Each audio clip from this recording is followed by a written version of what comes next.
Hello there, welcome back. Today I'm going to look at two Hammer films, which is Frankenstein Must Be Destroyed and Frankenstein and the Monster from Hell, which are two of the late Hammer films in Frankenstein series, and they're both wonderful. I adore both of these films.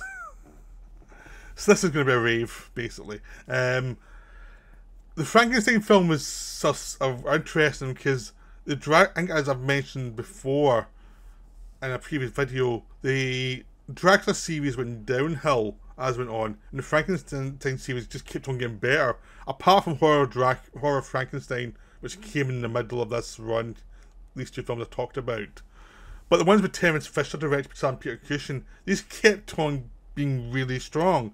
I mean, the final film in the series, Frankenstein and Monster from Hell, is way better than it needs to be for the final film in the series. It's like, there was other things they didn't even do very well, and it's like, this is still a good film. This is still, like, really well done. And it just gets kind of swamped by The Exorcist and all these other modern films.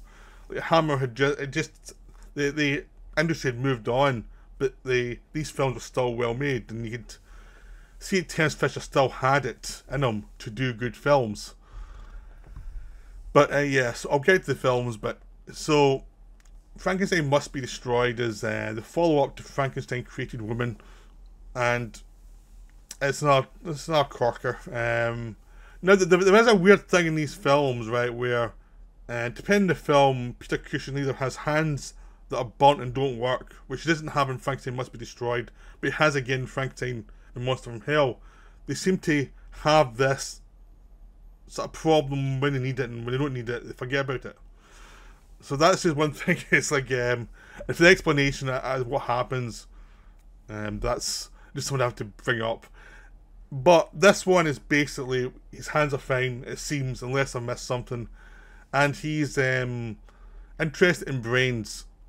And Frankenstein Created Woman, he was interested in souls. Now he's moved on to brains, and the brains have been a repository for, you know, intelligence, and can you switch brains for people in different bodies, which he does in this film.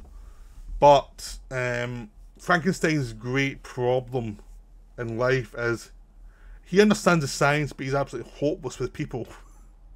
It's like, once the experiment's done, he doesn't care about the monster, what he's always created. He's like, yeah, go away, I don't care now.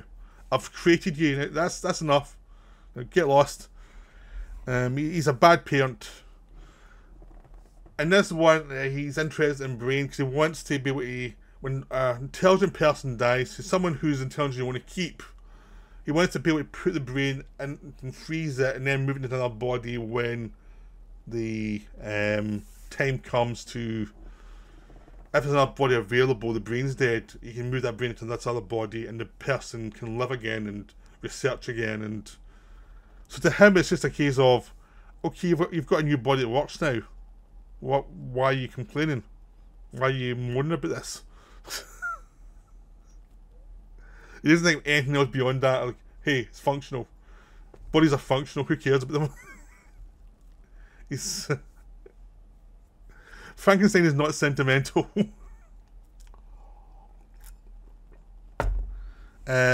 So in this one, he's trying to find, there was this professor who did the same experiments as he did, was also like viewed as a problem, and basically he's now gone mad. He's in a mental institution. Now Frankenstein discovers where he is and wants to break him out of this institution. He discovers that his landlady, who's this young woman who's seen a doctor in the psychiatric wards, he discovers that the doctor's doing criminal acts, selling drugs on the black market to actually be able to fund keeping his girlfriend's mum in the asylum, because his mum's she's gone mad, but he still need to pay for people to be in there, so for decent care. So he discovers this and blackmails them, because he says basically you'll be get disbarred and both you'll be in jail for years if anyone finds this out. And he basically wants to repeat the experiments. And because he's on the run, because people go and finding him nicking dead bodies. That's occupational hazard for Frankenstein. So, he as they get the body out of as they get the person out of the insane asylum, the guy has a heart attack and dies. So Frankenstein just gets his brain out, puts it in a jar, and then basically kidnaps another guy, murders him, and puts the old brain in to the new body. At the same time, he's found out there's a tumour in the brain of the person he's trying to find, so he actually solves that issue as well. But of course, when this guy's a new body, he finds it strange and he can't cope. Even though he had a lot of theories about this, when it's happened to him and there's no way to deal with it, and Frankenstein does not care once the experiment's over, at least there's lots of trauma. And this is just such a fun film. That's the basic story, but you've got lots of sequences with getting rid of the old body and hiding the old body, and that causes issues. Dealing with a police officer who's hunting Frankenstein down, played by Thorley Waters, who was in the last film as his assistant, and is now the police guy after him. Which is kind of funny if you watch the films close together. And that adds tension. There's a wife showing up, the wife of the guy of the scientist, who's trying to find out where he is, and she spots Frankenstein and notices his face. And Frankenstein acts to her as if he cares, when in fact he really doesn't. Frankenstein in this film is a complete monster. The actual title, Frankenstein Must Be Destroyed, is actually accurate. He has to die in this film. It's like, he causes so much havoc, he causes so much pain just to do his experiments. He's like a disaster area for anyone who comes in contact with him, because he doesn't care. He has one focus only. That's it. My experiments. And then the fun of the film is watching how he affects the lives of other people, including the monster. Because one thing that's happening in both of these late Frankenstein films is you get a scene where the monster whose brain has been put into their body sees his old body and is shocked to be able to look at himself, look at what he sees as himself. It's a great existential moment, which Fisher actually knows to actually dwell upon a little bit and let people kind of let it sink in. That's what Fisher does really well in these films. He understands that you don't have to go 100 miles an hour. You can let things sink in. Like, things are effective if you let to see how Frankenstein's behaviour affects other people, and don't cut away too quickly and just let it sink in. Like, this guy's doing some serious damage. So when the film needs some pace, he can deliver the pace, but he's actually interested in the kind of corrosive effect of Frankenstein on these people. I mean, it's not exactly a theme, but it's something that's obviously he knows is a good storytelling beat that's actually sort of grounds the whole film. And how he deals with the young woman who runs the place he lives and who his life he ruins is pretty horrific. I mean, Veronica Carlson plays this young woman, and she loses all her customers because of Frankenstein. Her fiancé is basically blackmailed into being his assistant. Frankenstein rapes her at one point, and she doesn't tell her boyfriend because she knows it's going to cause even more havoc, and they're already in enough trouble. And it's just horrible what happens to them. And basically, they're the victims of Frankenstein. Everyone's a victim of Frankenstein, but they're the ones where you see all through the film becoming, because they're trying their best to be decent. They're under difficult circumstances. The circumstances are not ideal in the first place, and he just makes it worse and worse. And then you get to the monster played by Freddie Jones. It's wonderful because the last third of the film, you basically are on the monster rather than Frankenstein. You've had the effects of Frankenstein on this couple, and then you go to the monster, who's an articulate, intelligent man who she looks in the mirror, he sees a different face. When he tries to talk to his wife, she hears a different voice, sees a different face, so he can't get through to her if he's the same person she always knew. And it's painful for him, and it makes life not worth living. It's just like this existential crisis going on because of what Frankenstein's done. And it's just a sense of what you can see and what you can't see from a face you're used to and what you see. How like the faces you know are so important to you in ways you can't quite explain. And that's what the film does really well, a sense of loss if you no longer have your own face. And it's something that comes up again in the next film too. And that's what the film does really well, just a sense of sort of the crisis. And Frankenstein seems to be doing it because he cannot face his life. He has to recreate these monsters, but he's not really... He's all the advantages and all the intelligence, but he has to do these experiments, and it's like, for what? Why can't you just create life the old-fashioned way? You know? That's what it just jumps out as. You're doing all this stuff, you're mechanising the birthing process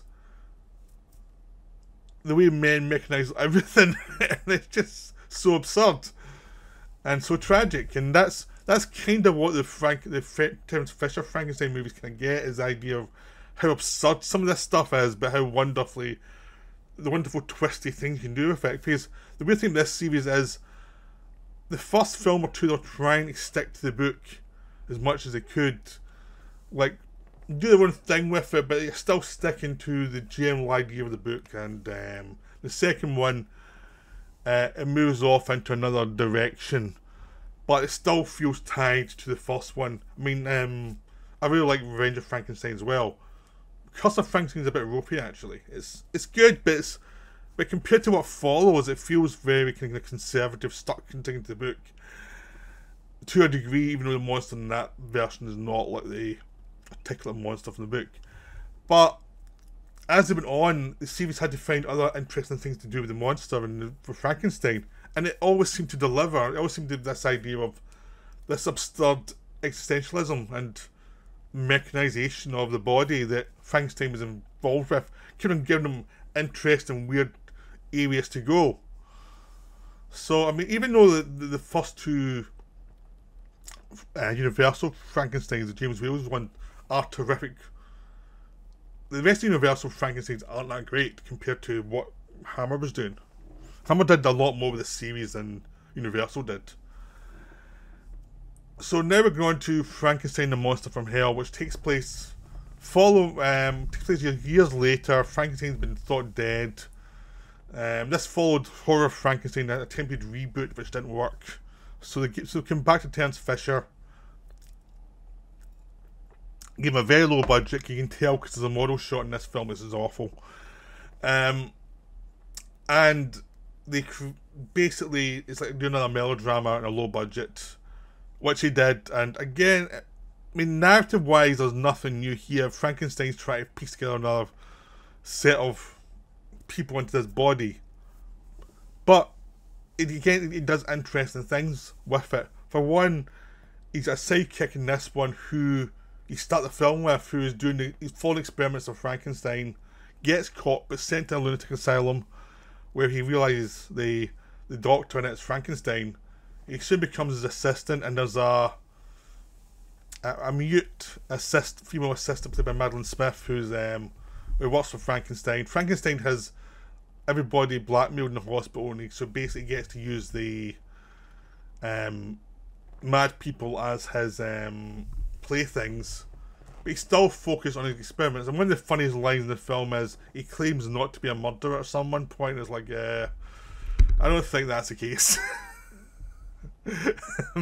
I've seen these films, that's not the case. This asylum setting actually gives Fisher a lot of fun because he can have interesting, weird, mad people with their weird habits. There's one guy who thinks he's God, and Frankenstein says he's not the first and he won't be the last, which is funny when it comes from Frankenstein, who's got a God complex too. And Peter Cushing is really enjoying himself doing all these bitchy lines. I mean, one of the things that Peter Cushing does in these films is he has a sense of humour. which always disarms, because Frankenstein can be very humorless at times and very driven to what he wants to do. Then at other times, Cushing can just sort of step out of that and actually have some humour, which adds complexity to the character and adds a sense of that this person's not completely insane. He doesn't understand the world. He can manipulate the world quite easily. But yeah, Fisher has a lot of fun with these various weird character actors, and you've got the ones he calls the violent ones, which include the Neanderthal man who just died before the film starts, and of course whose body will be used later on. You've got a guy who's a craftsman who his brain's basically going, and then there's another guy who is a scientist who had gone mad and is basically incurable, or so Frankenstein says. But as the film goes on, you realise he's only saying this guy's incurable so he can get a hold of his brain.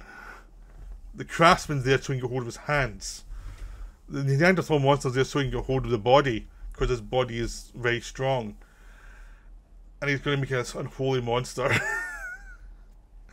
But the thing with this film is, it's less about the end result, it's more about the process of making it. The process of him bringing this new guy in, played by Shane Bryant. Then the process of this guy learning how to be another Frankenstein, as if he's going to be the next one after Peter Cushing moves on. I think they'd an idea of this would be the new Frankenstein in the series, rather than trying to force a new Baron on the cast, because Peter Cushing was getting older. Actually, have a disciple of Frankenstein who could take over the series, which would have worked fine, because Bryant's good in the part and very enjoyable in this one, and Madeline Smith's good as a mute who's helping them, and it's like everything clicks along quite nicely. All the actors playing the mad people are having a nice time. They all get a nice scene where they can act a little bit. David Prowse is the Frankenstein monster again, being tortured by Peter Cushing, just like it will be again as Darth Vader in Star Wars. And it is the thing of Frankenstein's now an older guy, but he's still lethal, he's still dangerous, and he's still manipulating people to get what he wants. And he's still doing these stupid experiments that never work, and he's finding reasons. Oh, this doesn't work because of this reason, doesn't work because of that reason, and it's like, maybe the experiment idea was not great. Maybe just using bits of your ideas for medical research and helping everybody is better than what you're actually trying to do. But that doesn't really fit into his mind. You know, that doesn't work for him. He needs to do the whole thing, recreate life, even though he's using body parts of things that already been created. So Frankenstein is as wonderful as ever, as twisted as ever. But again, you get the process more. You get more about the actual operations. You see him operating with Shane Bryant on the creature a little bit more than normal. And the actual process of creating a monster is what's going on in this film. So it's a bit gorier than normal. But it really delivers as the film goes into the final stretch. I mean, throughout the film, it's always really enjoyable watching the kind of process. And then in the last third, where obviously everything's going to go wrong. And it delivers with some nasty character beats, which is one of these films that actually did really well as the films went on. Is like the character beats had to be strong to make it work. So in this one, you find out that Madeline Smith's character is mute because she was raped by her father. And her father's the guy who runs the asylum, who has been blackmailed by Frankenstein. So Frankenstein has seen an opportunity by a man raping his daughter to blackmail the man and take his daughter in as his assistant. It's completely immoral, and it's like really shocking how he comes across. And the guy who is thought of as incurably mad, turns out he was viewed that way because he tried to strangle the guy in charge of the asylum because he found out what happened. And Frankenstein got his brain by leaving something around so the guy knew he'd been viewed as incurable. So he was never getting out, so he committed suicide. And it's like, and it was, when this guy brings into another body, he's still got all this anger about what happened, and it's like, all these sins that Frankenstein did come back to haunt him, and he never learns because he's incapable of dealing with people. Unless it's in that kind of manipulation way. So the film delivers on the fact that the actual reality of how Frankenstein got into his position of power is horrific. And even better is the finale where all the mad people rip the monster bit to bit, and there's blood going everywhere, and there's body parts going everywhere, and it's way over the top, and you hear the monster screaming. It's brutal, but it just seems perfect for the madness of this hospital. This whole thing is for the insane, and what's the insane person's Frankenstein. It's just the perfect capper to the series, and that's why I'm quite glad this is the final one, because it's like, where are you going to go from this? You've pretty much admitted your lead character is a complete lunatic, and he deserves to be here, and he's to be stuck here. It ends up thinking, I'm going to do another experiment. I'm going to start again. I made a few mistakes, I'm going to start again. It's like, he's never going to learn. It's just going to go on and on and on and on. And this is wonderful. Both these films are just wonderful. They just work because the Frankenstein series from Hammer was about the creator, about Peter Cushing, and because he could deliver this part so well, they could always find new ways to make the character loathsome but also fascinating, and it just always worked. It's just one of those things, is no matter how low the special effects can be, they found a way to make it work, and always find a way to have the character stuff work in interesting ways. So the people who Frankenstein was dealing with all became interesting, rather than Frankenstein himself having to change to make the plot work. It was just like, what else can we put against this lunatic to have a plot? And it just worked. It's just a wonderful series. So I hope this makes you go and watch these films, because they're definitely worth seeing. They really are beautiful old-fashioned British horror films with some real imagination going on. They were treated snobbishly at the time as like, these are low-rent films, blah blah blah. They've run out of ideas, blah blah blah. But critics missed the actual kind of weirdness going on, the interesting character beats, and the kind of strange existential things going on in the films. The way Fisher just allowed the mood to be the film rather than events driving it all the time. It's just like, this is interesting enough, this situation, let's let it play out a bit more, and let's see how people react a bit more, and let's have the atmosphere, and it'll be interesting. Again, the monster, that's the Neanderthal monster seeing his old body, which was very normal, is a beautiful moment. Again, it's just these are just wonderful films. But so yeah, highly recommended. Go see both of them. Frankenstein never had it so good. So I'll see you later.